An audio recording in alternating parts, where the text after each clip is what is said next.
Olá, pessoal. Então, vamos voltar no módulo, né, agora de sistema nervoso central e vamos dar início aos tumores do sistema nervoso central.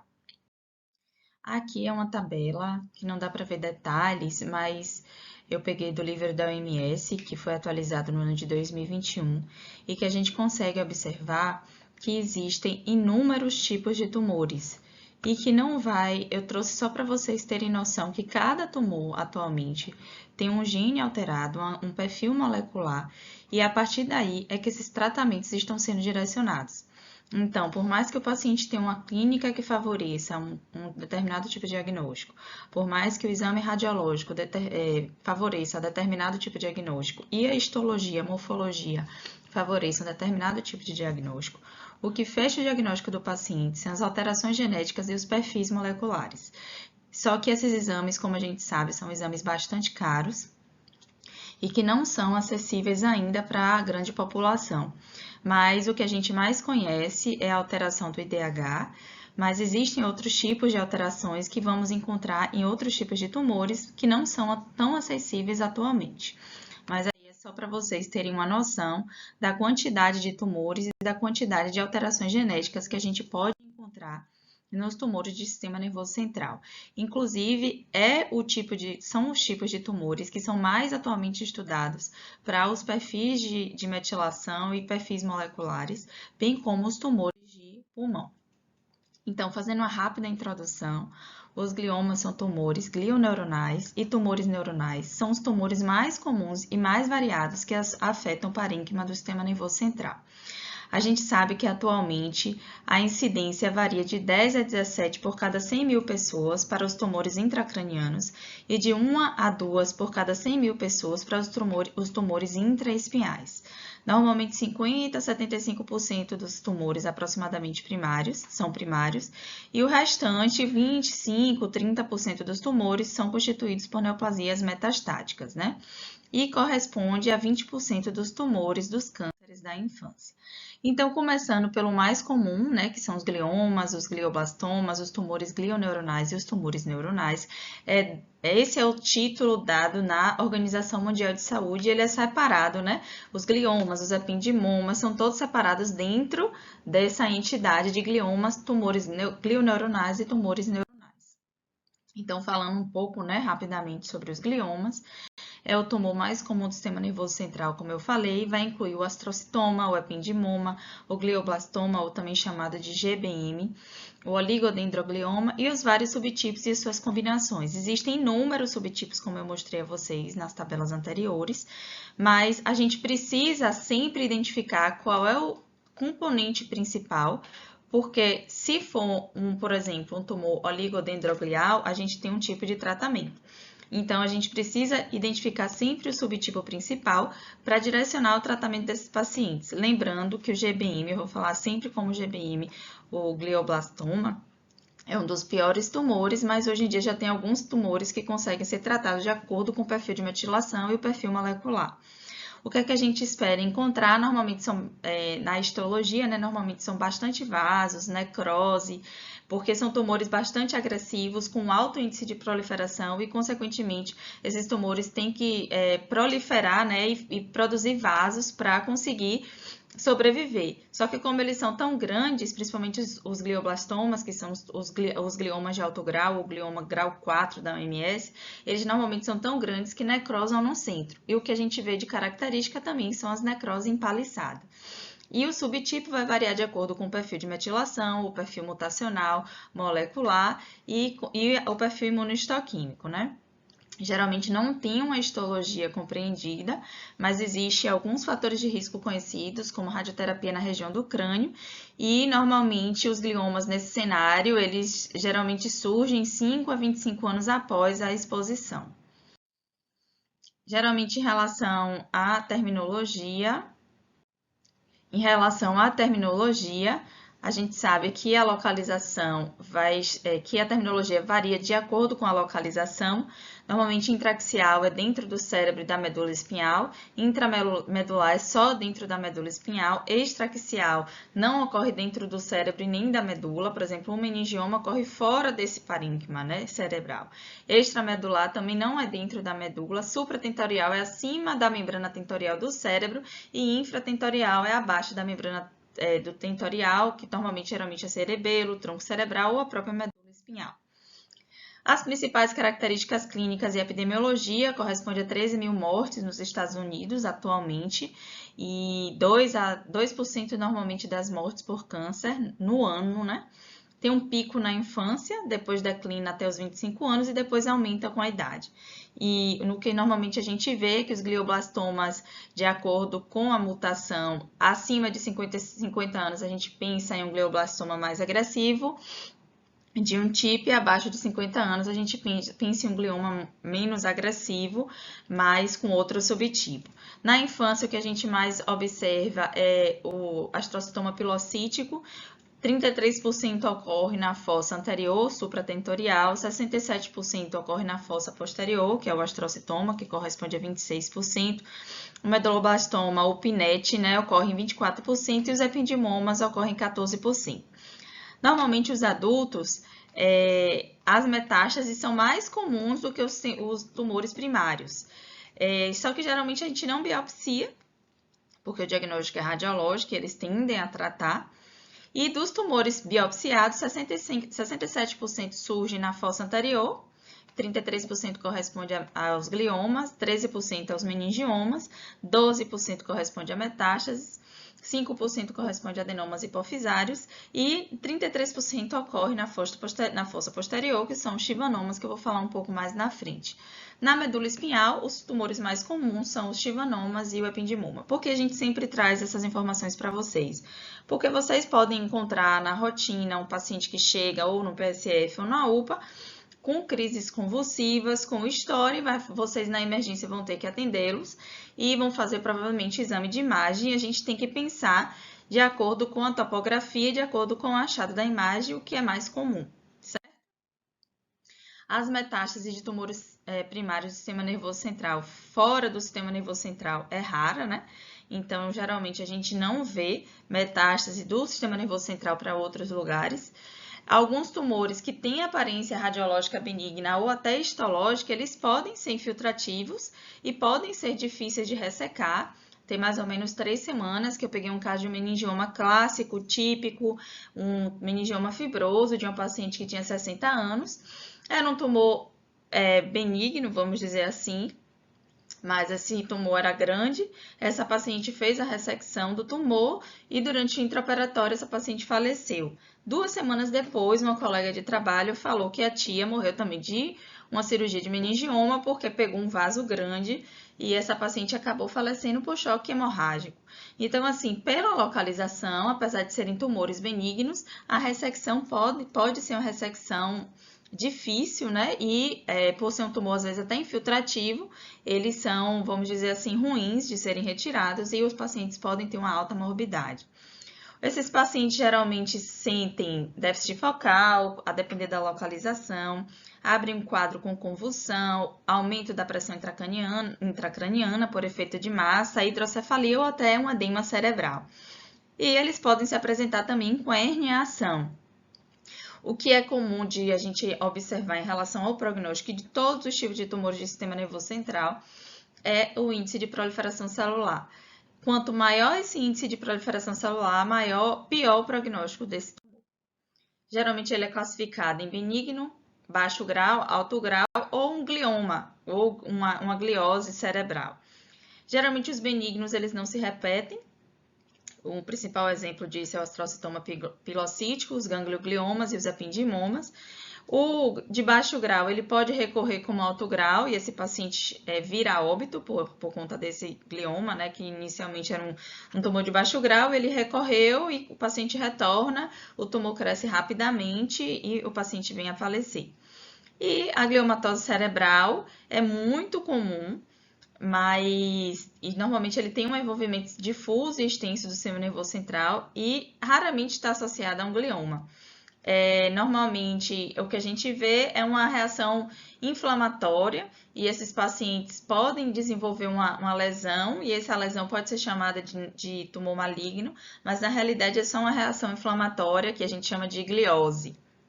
Muito comum ser biopsiado, pode também estar relacionada, ele fala que raramente está associada ao glioma, mas pode estar associado principalmente na periferia desses tumores ou por lesões de trauma ou qualquer coisa do tipo.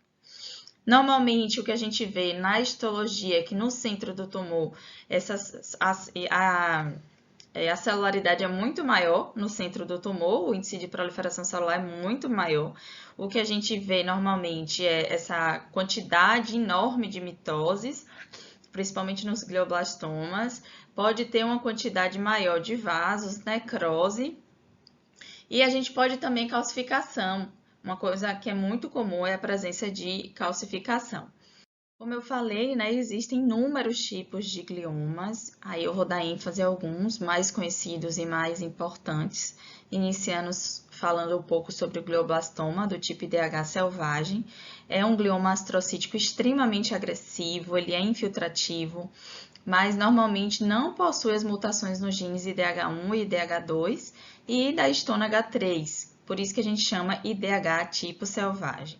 A gente define, né, pela alta atividade mitótica, uma alta proliferação vascular e necrose, e também ele pode ser definido molecularmente, como eu falei com vocês, que hoje em dia os tumores, apesar de ter uma histologia característica, eles podem estar no início, né, da lesão, não ter uma histologia característica e ser definido molecularmente ou através de metilação, com a presença da mutação do promotor teste, amplificação do gene do EGFR ou alteração do número de cópia nas formas do ganho combinado do cromossomo 7 e perda do cromossomo 10. Isso vocês não precisam saber, mas é só para vocês entenderem que alguns tumores, eles não têm histologia clássica, mas eles podem ter uma classificação através de biologia molecular, certo? Em relação à epidemiologia, é o glioma astrocítico mais comum e, consequentemente, mais maligno. Ele representa aproximadamente 14,3% de todos os tumores primários do sistema nervoso central e 49,1% de todos os tumores malignos do sistema nervoso central em adultos e até 2,2% dos tumores em crianças. Não significa dizer que ele não é um tipo de tumor que não tenha nas crianças. Ele pode sim ter, mas é mais raro. Geralmente é mais comum em homens, em idosos acima de 55 anos, com a incidência acima de 75 anos. Tem uma incidência por raça, 1,98 nos brancos, em relação a 1 dos pretos, e branco para asiático ou das ilhas do Pacífico, 2,44 para 1.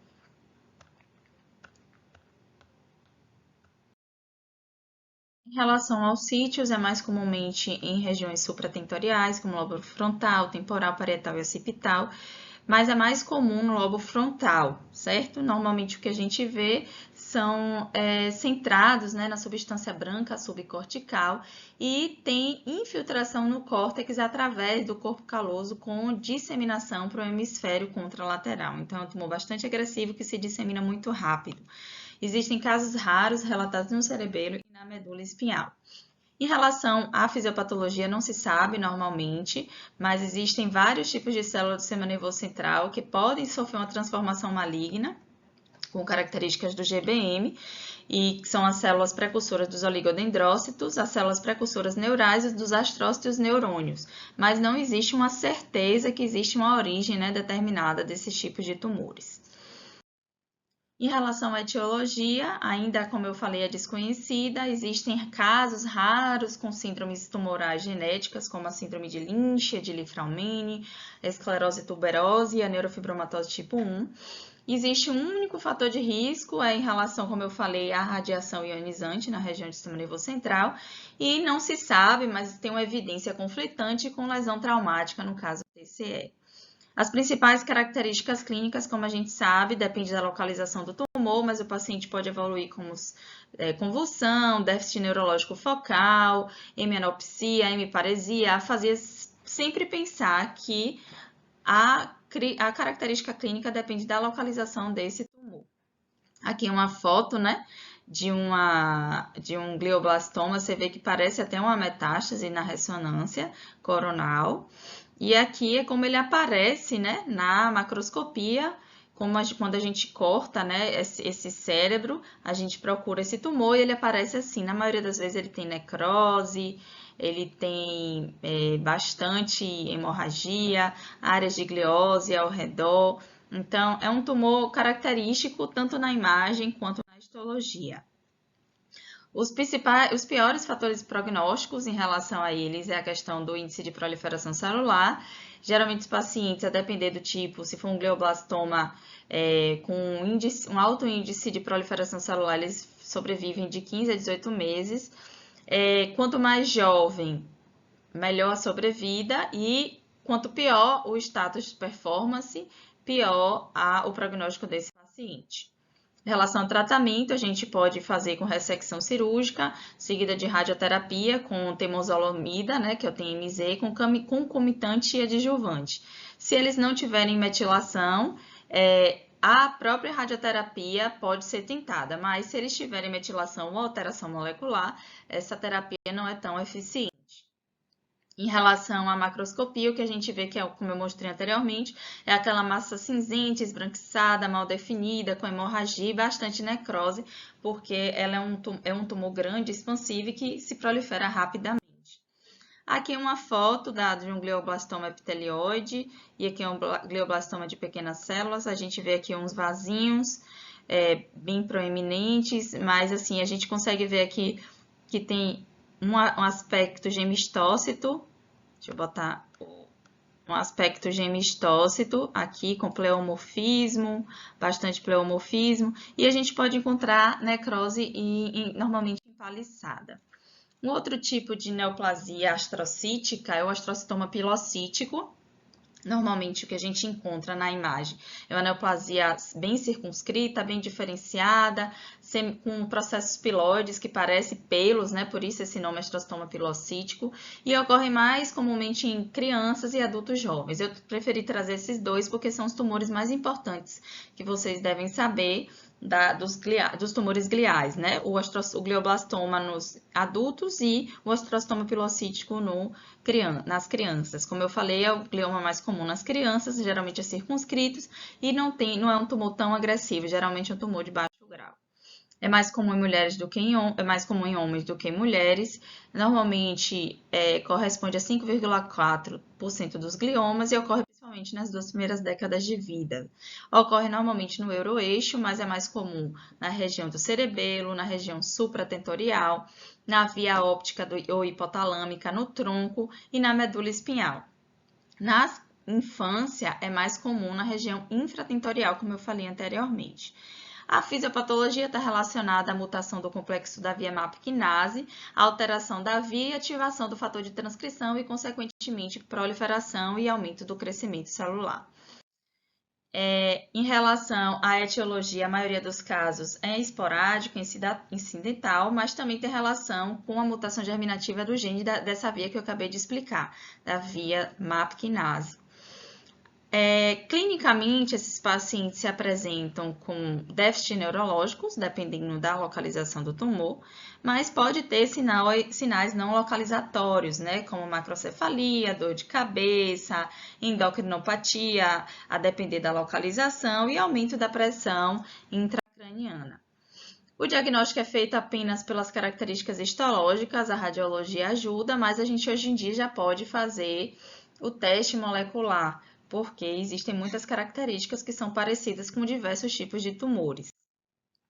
O tratamento, bem como o glioblastoma, é com ressecção cirúrgica e radioterapia e quimioterapia. E hoje em dia, como eu falei, já tem o tratamento direcionado à via molecular, que é a via da MAP-quinase. Aqui é uma foto, né, do astrocitoma pilocítico. Ele se apresenta, como eu falei, parece pelos, né? São bem característicos, repuxados, parece cabelo, né? Repuxado. Aqui também a gente consegue ver áreas fibrilares afetadas.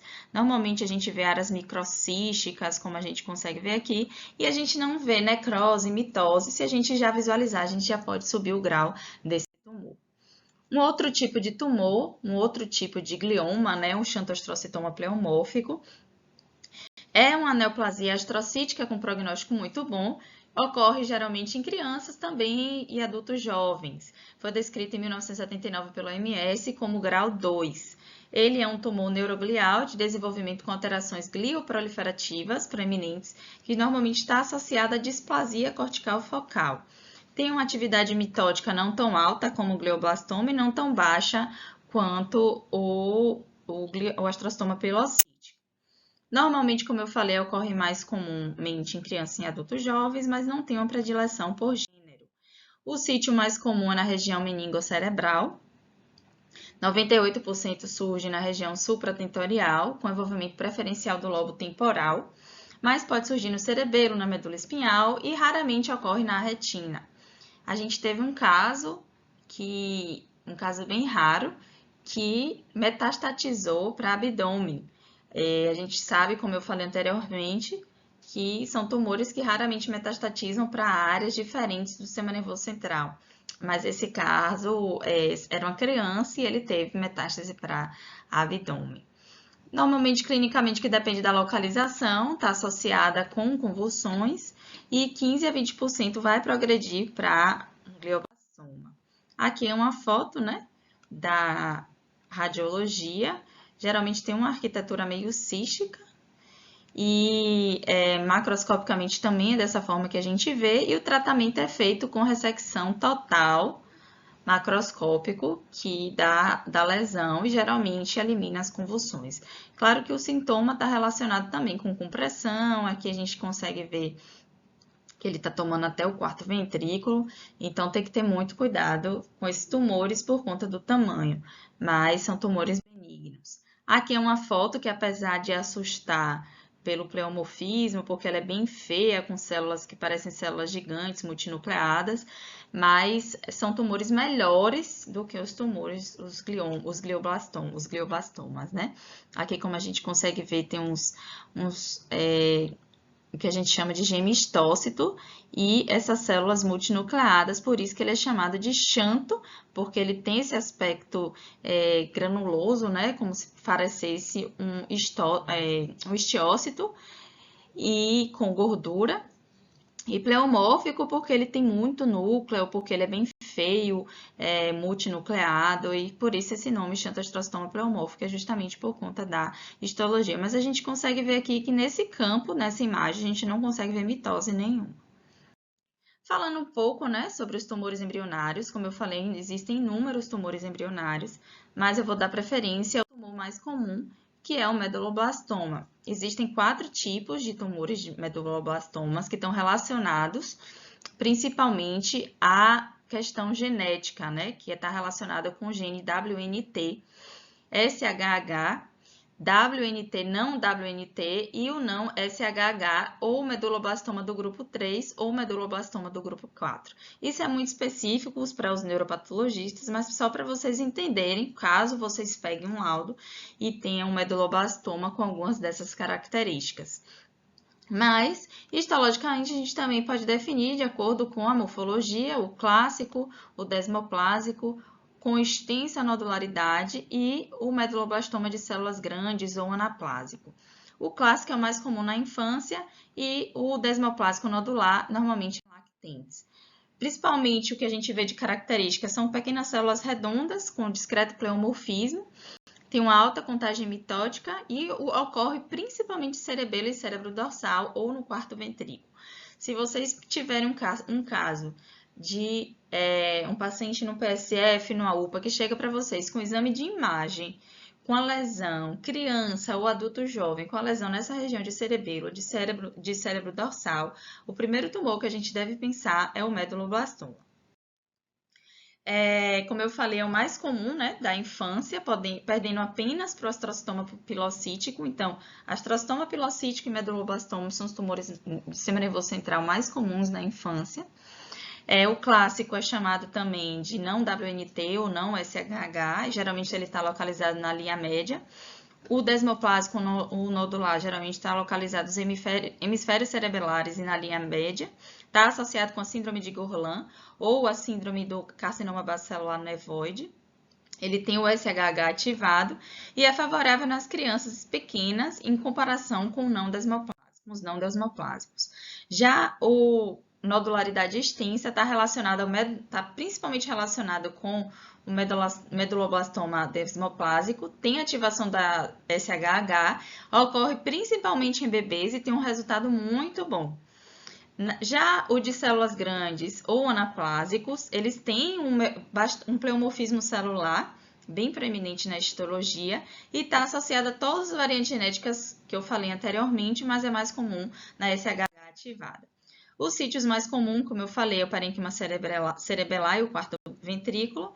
Os sintomas estão relacionados com a localização, dor de cabeça, cefaleia, náuseas, vômitos, e está classificado como grau 4 na OMS.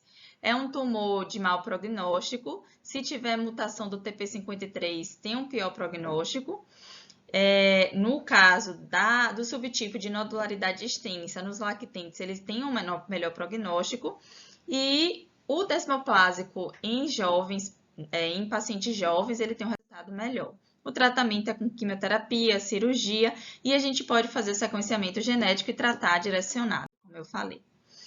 Falando um pouco, né, sobre o meningioma, que é um outro tipo de tumor, é subclassificado como os meningiomas na subclassificação do sistema nervoso central da Organização Mundial de Saúde. É o tumor mais comum do sistema nervoso central, na maioria das vezes é benigno. Eles são decorrentes da capa, né, da meninge aracnoide, que pode também estar associada a dura mater ou ao plexo coroide, e representa 36% de todos os tumores do sistema nervoso central. Ele cresce ao longo da superfície externa do cerebelo, mas a gente pode encontrar na medula espinhal ou dentro do sistema ventricular. Então, falando um pouco sobre as características essenciais, existem 3 tipos, né? Atualmente 4 tipos de classificação dos meningiomas, de acordo com o grau. O 4º grau é o atípico, é o que tem o pior prognóstico, normalmente está associado com alto índice mitótico, com necrose e com invasão do parênquima cerebral. Ocorre principalmente em adultos na idade média de 65 anos, mais em mulheres, como eu falei.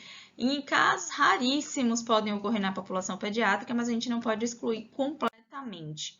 Ocorre principalmente na convexidade do sistema nervoso central, na base do crânio, na foice tentorial, na medula espinhal, normalmente na região extraaxial, como eu falei com vocês. Mas a gente pode encontrar em outros lugares.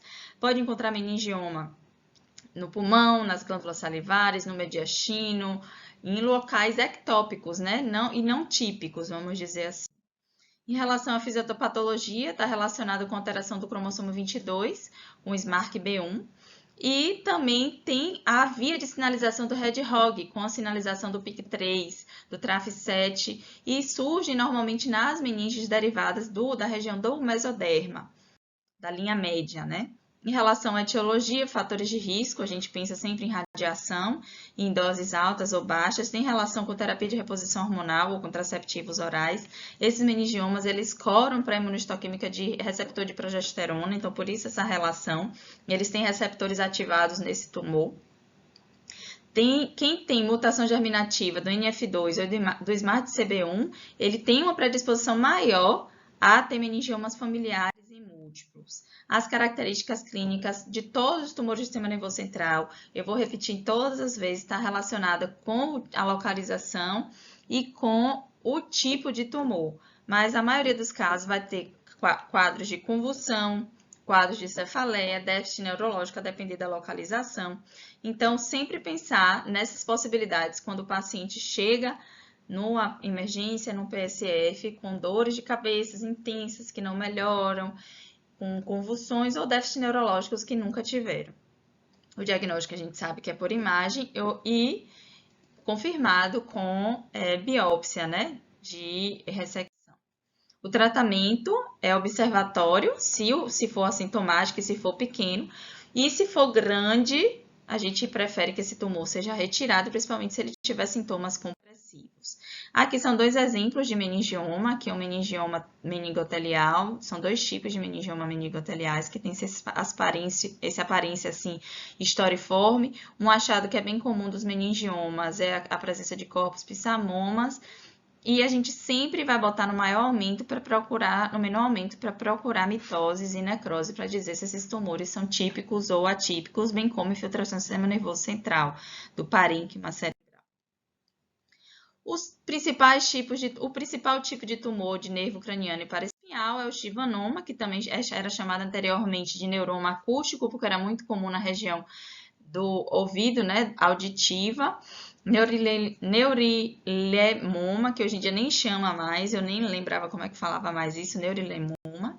Geralmente é benigno, é grau 1, ocorre em 7% das neoplasias intracranianas, mas a gente consegue encontrar em qualquer lugar. Já vi vários no intestino, inclusive na medula espinhal, e está relacionada com a compressão do nervo olfatório, normalmente quando comprimido. Zumbido, perda auditiva, eu conheço, inclusive tem um patologista colega da gente que tem uma síndrome genética e tem alteração, ele tem vários chivanomas e ele já teve um chivanoma nessa região do nervo auditivo e ele ficou surdo de um ouvido.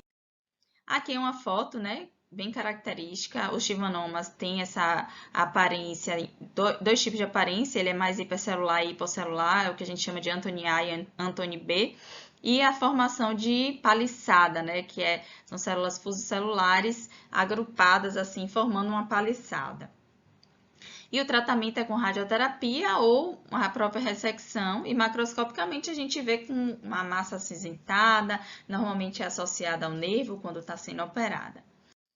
Um outro tipo de tumor que também é bastante comum e que vocês vão encontrar, principalmente os alunos que forem fazer clínica médica e endócrino, são os tumores da região celular, que o principal deles é o adenoma hipofisário, que é um tumor neuroendócrino da glândula pituitária anterior, que é composto por células secretoras com produção de hormônio pituitário.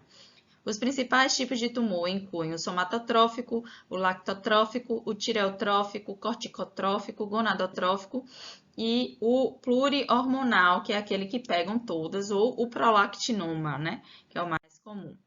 A epidemiologia ocorre em 10 a 15% das neoplasias intracranianas, principalmente na quarta a sétima década, tem uma incidência maior no sexo feminino. Ocorre em 25% nas autópsias, a gente pode encontrar incidental, paciente sem queixa, sem quadro clínico nenhum.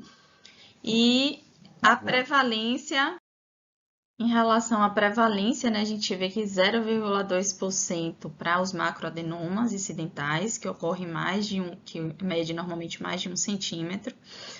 E a incidência é maior, ligeiramente maior no sexo feminino, né?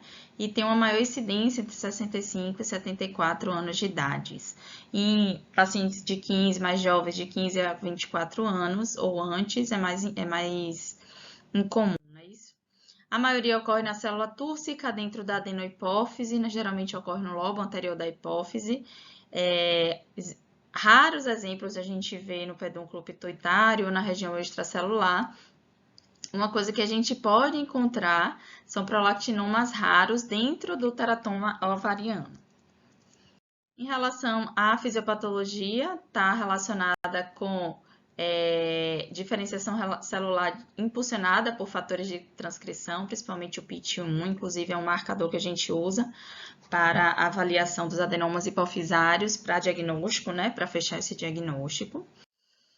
Em relação à etiologia, não existem fatores etiológicos que induzam, mas o que mais comum que a gente sabe são as síndromes hereditárias, como a MEN1, o complexo de Carney, com envolvimento do 17Q e do 2P16, a acromegalia familiar e a síndrome de McGunn-Albright, com envolvimento do 20Q e do 13.2. Então, está mais relacionada com síndromes genéticas do que outras coisas. Alguns fatores endócrinos podem induzir a proliferação celular, pode induzir a produção excessiva de hormônios, como exemplo, se o paciente tomar GH, o corticotropina ou gonadotrofina, eles podem induzir o adenoma hipofisário, mas são casos mais raros.